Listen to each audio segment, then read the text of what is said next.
Assalamualaikum warahmatullahi wabarakatuh. Kita lanjutkan kembali mengenai pembahasan mengenai steady heat conduction, di mana subtopik pada kali ini yang akan kita bahas mengenai konduksi panas pada silinder dan sphere. Atau sphere itu merupakan benda yang bulat.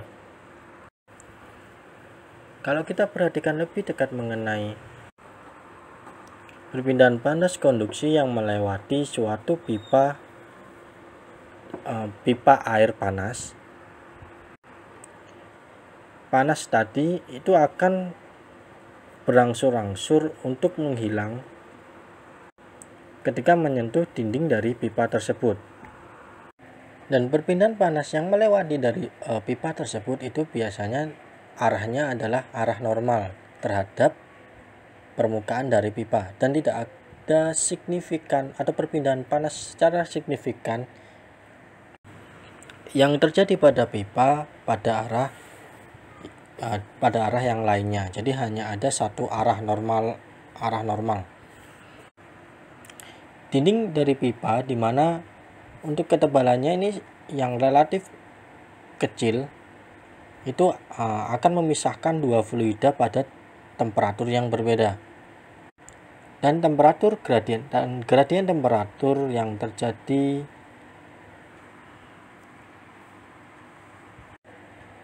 akan relatif lebih besar.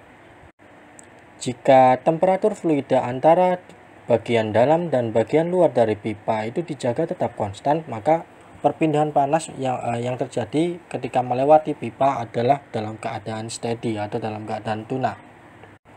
Jadi untuk perpindahan panas melewati pipa itu dapat dimodelkan seperti dalam keadaan sempurnanya atau dalam keadaan steady-nya atau dalam keadaan tunaknya. Dan biasanya arahnya kita anggap sebagai arah satu dimensi saja.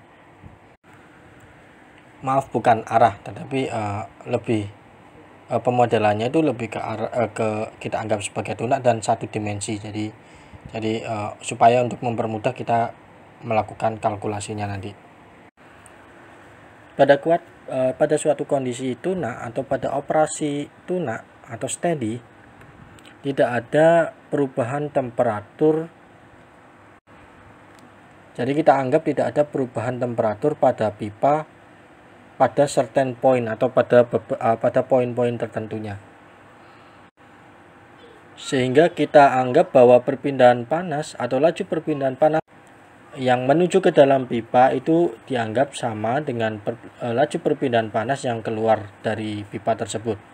Jadi perpindahan panas yang melewati pipa itu dianggap konstan. Jadi bayangkan kita memiliki suatu pipa silindrik dengan radius dalamnya R1 dan radius luar R2, kemudian memiliki panjang sebesar L dan konduktivitas termalnya itu K, dan temperatur dalam dan temperatur luarnya T1 dan T2 nya itu dianggap tetap konstan. Maka perumusan dari hukum Fourier yang sebelumnya yang tetap sama, ya, Q conduction sama dengan minus KA delta T per delta R, itu kalau kita integralkan dan integralkan, dan kita akan mendapatkan suatu perumusan bahwa Q conduction sama dengan T1 minus T2 per R silinder. Dan yang perlu kita ketahui di sini bahwa untuk yang pipa silinder ini luas permukaan yang dipakai itu dengan menggunakan perumusan 2pi R dikalikan dengan L. Jadi sebenarnya ada penjabaran rumus yang panjang, tetapi saya tidak sebutkan di sini. Dan yang perlu kita garis bawahi di sini adalah Q conduction untuk silinder sama dengan T1 minus T2 per R dari silinder tadi. Di mana nilai dari R silinder ini sama dengan ln R2 per R1 per 2pi L dikalikan dengan K, di mana R2 merupakan radius luar dan R1 adalah radius di bagian dalam, jari-jari di bagian dalam. L merupakan panjang dari pipa tadi, dan K merupakan konduktivitas termal, dan R merupakan thermal resistance dari silinder. Hal yang sama bisa kita lakukan kalau kita untuk menjabarkan untuk layer yang spherical atau yang bulat dengan menggunakan A sama dengan 4pi R kuadrat. Tentunya dengan perumusan yang sama, Q conduction sama dengan T1 minus T2 per R spherical, R bulatan tadi, di mana R sphericalnya ini sama dengan R2 minus R1 per 4 pi R1 dikalikan R2 dikalikan dengan K, dengan R2 R1 dan R2 sama ya, R1 merupakan jari-jari bagian dalam dan R2 merupakan jari-jari bagian luar. Dan yang berbeda di sini antara silinder dan spherical ini adalah jari-jarinya, rumus dari thermal atau tahanan thermalnya. Sekarang mari perhatikan kondisi satu dimensi yang tunak, mana panas mengalir yang melewati silinder atau layer yang spherical tadi. Ini terekspos adanya pengaruh lain seperti konveksi pada kedua sisinya. Jadi ada temperatur T tak hingga 1 atau temperatur di bagian dalamnya dan tidak hingga 2 yang di bagian luar. Dan koefisien perpindahan panas konveksinya H1 dan H2, tentunya H1 yang di bagian dalam dan H2 di bagian luar, seperti yang terlihat pada gambar. Jadi tahanan thermal pada kasus ini terdiri dari konduksi dan 2 konveksi. Dan laju perpindahan panasnya ini dapat kita rumuskan sebagai Q sama dengan T tak hingga 1 sama dikurangi T tak hingga 2 per R totalnya, di mana R totalnya sama dengan R konveksi 1 plus R silinder plus R konveksi 2. Ini untuk case pada gambar. Dan R total sama dengan untuk R konveksi 1 itu 1 per 2 pi R1 dikalikan L dan H1 plus untuk R silindernya adalah ln R2 per R1 per 2 pi L K. Terus ditambahkan dengan R konveksi 2 sama dengan rumus konveksi 1, yang beda hanya jari-jari dan koefisien perpindahan panasnya. Hal tersebut juga berlaku untuk spherical layer. Untuk kalian bisa seperti yang Anda bisa lihat di layar kalian. Jadi perumusannya sama, yang membedakan di sini adalah sebenarnya luas permukaan. Jadi yang silindrik dengan spherical ini luas permukaannya saja yang agak berbeda. Untuk multilayer silinder dan sphere biasanya ini kita sama seperti sebelumnya untuk multilayer plain walls atau dinding yang multilayer yang sebelum pada pembahasan sebelum ini itu cuman kalau ada beberapa layer silinder kita cuma tinggal menambahkan tahanannya saja. Jadi tidak jauh berbeda dengan yang sebelumnya, dimana perumusannya juga kalau kita lihat di sini, contohnya di sini adalah R totalnya di sini sama dengan R konveksi 1, R silinder 1, silinder 2, R silinder 3 dan R konveksi 2, dimana nilainya adalah seperti seperti yang tertera pada layar. Jadi konveksi 1 per H1 A1 untuk yang konduksi ini sama dengan ln R2 per R1 per 2 pi L K1. Ini untuk yang silinder. Mari kita lihat pada contoh soal 1 ini. Jadi ada suatu uap panas dengan temperatur 320 derajat Celcius yang dialirkan pada pipa yang terbuat dari bahan besi tuang dengan koefisien konduksinya sama dengan 80 watt per meter derajat Celcius.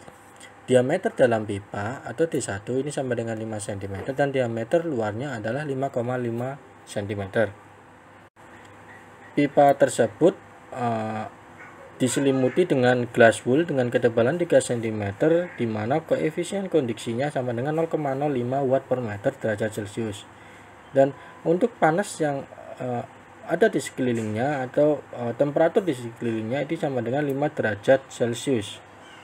Dan dengan natural konveksi alami, di mana koefisien perpindahan panas konveksinya H2 sama dengan 18 watt per meter kuadrat derajat Celcius. Untuk koefisien perpindahan panas pada bagian dalam pipa ini H1 sama dengan 60 watt per meter derajat Celcius. Kita disuruh untuk mencari laju heat loss-nya dari uap tersebut per unit persatuan panjang dari pipa. Dan kita juga disuruh untuk mencari temperatur drop atau penurunan temperatur sepanjang sepanjang dinding pipa, kulit pipa, dan insulasinya. Dan kita asumsikan panjang dari pipa ini L sama dengan 1 meter. Pertama-tama kita tulis dulu apa yang diketahui. Yang diketahui K1 K2 nya jadi 80 dan 0,05 watt per meter derajat Celcius.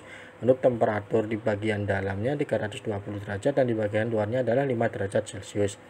Untuk H1 dan H2 nya di sini adalah 60 watt per meter derajat Celcius dan 18 watt per meter derajat Celcius. Diameter dalam pipa itu 5 cm dan diameter luarnya 5,5 cm dan diselimuti dengan glass wool setebal 3 cm. Solusi yang pertama, kita terlebih dahulu harus mengukur luas penambang dari pipa di bagian dalam. Yang pertama, A1 sama dengan 2pi R1 dikalikan dengan L.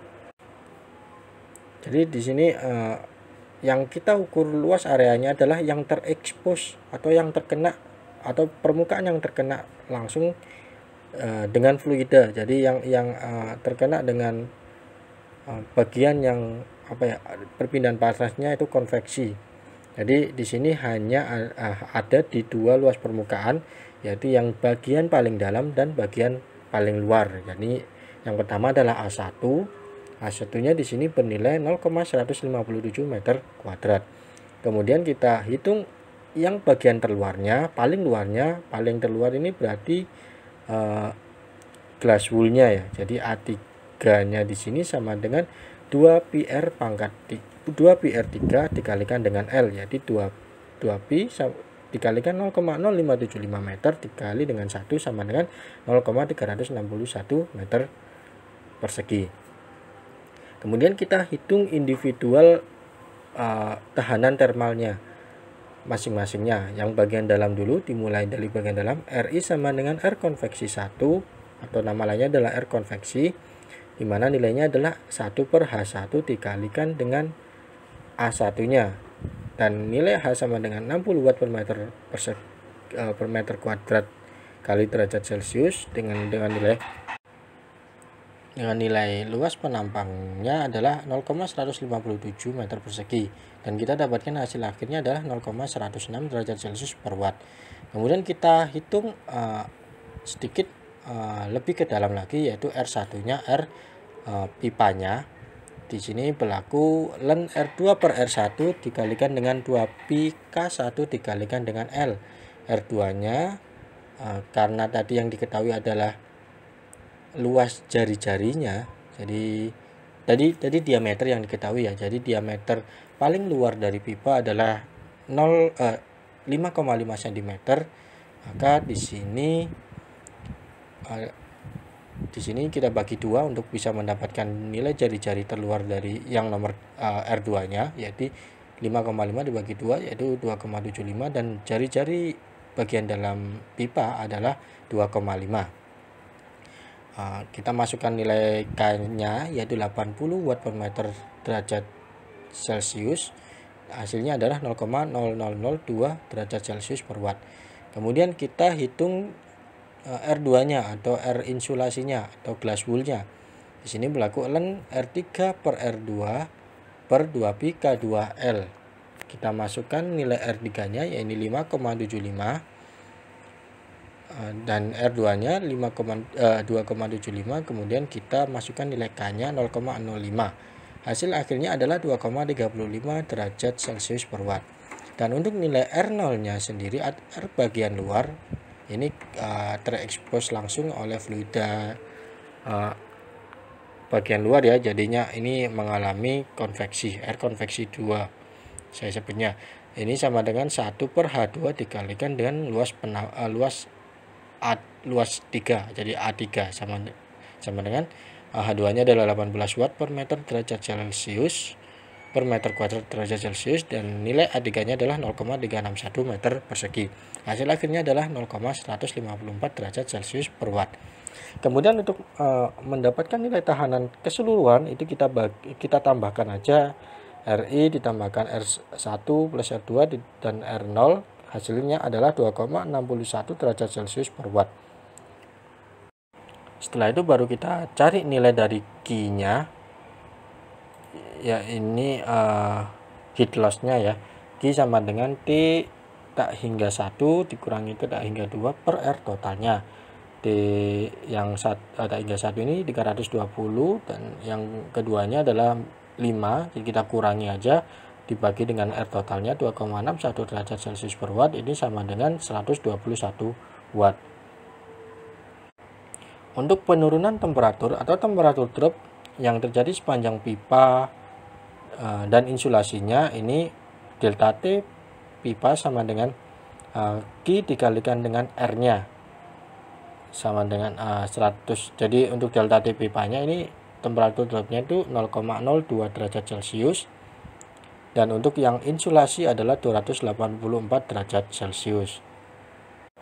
Hal ini mengindikasikan bahwa temperatur antara bagian dalam dan bagian luar permukaan pada pipa ini hanya ada terjadi perbedaan sebesar 0,02 derajat Celcius. Sedangkan di bagian dalam insulasi dan di bagian luar insulasi itu perbedaan temperaturnya itu cukup signifikan, yaitu 284 derajat Celcius. Oke, saya harap Anda paham semuanya, kalian paham semuanya tadi yang telah saya jelaskan. Nanti kita akan berlatih soal-soal. Kita akan lanjut dulu sebentar. Ya, ini kita akan mencapai tahap mencari nilai radius kritis, jari-jari kritis untuk penentuan lapisan insulasinya. Jadi penambahan insulasi pada suatu dinding itu pasti akan mengurangi perpindahan panas yang terjadi.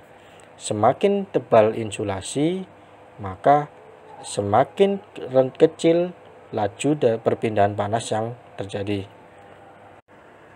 Pada gambar kita bisa lihat bahwa suatu pipa silindrik dengan radius jari-jari bagian luar R1 dan temperatur di bagian luarnya atau T1 pada pipa tersebut dijaga agar tetap konstan atau dianggap konstan. Dan pada pipa tersebut itu diselimuti oleh suatu lapisan insulasi dengan konduktivitas termal sebesar K dan radiusnya sebesar R2. Kemudian panas akan berangsur-angsur menghilang dari pipa dan menyebar ke media di sekelilingnya pada temperatur T infinity atau T tak hingga, dengan koefisien perpindahan panas konveksinya itu sebesar H. Dan kita bisa menghitung laju perpindahan panasnya itu dengan perumusan yang Anda bisa tangkap di layar. Q sama dengan T1 minus T tak hingga per R insulasi plus R konveksi, dengan besarannya yang sama dengan yang telah kita bahas tadi. Kemudian dari variasi tadi kita bisa turunkan hingga kita dapatkan nilai dari critical atau jari-jari kritis untuk insulasinya, dengan nilai untuk silinder sama dengan R kritis untuk silinder sama dengan K per H. Jadi radius atau jari-jari kritis dari insulasi itu tergantung dari konduktivitas termal dari insulasi itu sendiri dengan nilai K, dan koefisien perpindahan panas konveksinya itu H. Jadi koefisien perpindahan panas pada bagian eksternal H. Jadi tergantung pada dua varian saja, dua fungsi tersebut. Sedangkan untuk jari-jari kritis pada sphere sendiri ini sama dengan 2K per H. Mari kita coba mengerjakan contoh soal yang kedua. Ini ada suatu kawat listrik dengan diameter 3 mm dan panjang 5 meter. Dan kawat tersebut dibungkus oleh suatu polimer atau plastik di sini dengan ketebalan 2 mm dan konduktivitas termalnya adalah sebesar 0,15 watt per meter derajat Celcius. Kemudian pada suatu pengukuran listrik itu hasilnya untuk arusnya sendiri itu 10 ampere yang melalui dari kawat tersebut, dan ada terjadi penurunan potensial sebesar 8 volt. Terus kemudian jika kawat tersebut itu terekspos langsung oleh media atau bagian luarnya dengan temperatur 30 derajat Celcius, di mana koefisien perpindahan panas konveksinya di sini 12 watt per meter kuadrat derajat Celcius, kita disuruh untuk mencari nilai temperatur pada bagian interface dari kawat dan dari plastik. Terus kemudian kita juga disuruh mencari jika kita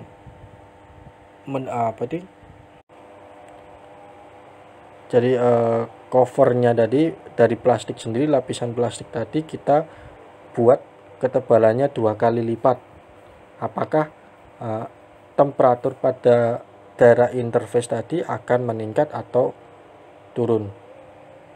Pertama kita perlu catat dulu apa yang diketahui. Yang diketahui adalah K, terus kemudian arusnya, beda potensialnya, T-nya 30 derajat Celcius, H 12 watt per meter kuadrat derajat Celcius, untuk diameter kawatnya 3 mm, dan panjangnya adalah 5 meter. Kemudian untuk ketebalan dari plastiknya sendiri adalah 2 mm. Jadi pertama kita asumsikan sendiri pada suatu operasi atau kondisi yang steady, itu laju perpindahan panasnya itu equal atau dianggap sama dengan panas yang dihasilkan dari kawat tersebut, dan nilainya ini sama juga. Q kita bisa dapatkan dari perumusan listrik, Q sama dengan V dikalikan dengan I, dengan V sama dengan 8 volt dan arusnya adalah 10 ampere, dan kita dapatkan Q-nya sama dengan 80 watt. Thermal resistance-nya, sebelum kita mencari masing-masing thermal resistance, kita pertama perlu mencari dari nilai luas permukaannya. A2-nya sendiri sama dengan 2pi R2 dikalikan dengan L, dengan R2-nya sama dengan 0,0035 meter dan panjangnya adalah 5 meter. Hasilnya adalah 0,110 meter persegi. Kemudian untuk air konveksinya kita bisa masukkan nilai 1 di rumusan 1 per H dikalikan dengan A2, di mana H adalah 12 dan hasil akhirnya adalah 0,76 derajat Celcius per watt. Dan untuk air plastiknya, karena ini berlangsung konduksi, maka kita pakai perumusan ln R2 per R1 per 2pi KL, di mana R2-nya adalah 3,5, R1-nya adalah 1,5 dan K di sini adalah 0,15. Hasilnya adalah 0,18 derajat Celcius per watt. Kemudian kita jumlahkan antara air konveksi, tahanan konveksi dan tahanan plastik. Ini menjadi tahanan total ya. Totalnya adalah 0,94 derajat Celcius per watt. Dan kita bisa cari temperatur di daerah perbatasan atau interface dengan memakai perumusan Q sama dengan T1 minus T infinity per R total, di mana T1-nya ini sama dengan 30 derajat Celcius plus 80 watt dikali 0,94 derajat Celcius per watt. Dan nilai dari T1-nya sendiri adalah 105 derajat Celcius. Untuk menjawab pertanyaan yang kedua, kita disuruh mencari jari-jari kritisnya ya. Karena ini bentuknya adalah silindrik, maka R CR sama dengan K per H, di mana nilai K-nya adalah 0,15 dan H sama dengan 12, hasilnya adalah 0,0125 meter atau sama dengan 12,5 mm. Nilai RCR-nya ini jauh lebih besar daripada jari-jari dari plastik yang menyelimutinya. Dan kita bisa tarik kesimpulan bahwa semakin kita membuat ketebalan dari plastik tadi berkali-kali lipat, itu tentunya akan memperkuat menghalangi laju perpindahan panas hingga jari-jarinya 12,5 mm. Baik, sekian dulu video pada pertemuan kali ini. Saksikan, tentunya kita akan berjumpa lagi pada video-video selanjutnya. Terima kasih atas perhatiannya. Assalamualaikum warahmatullahi wabarakatuh.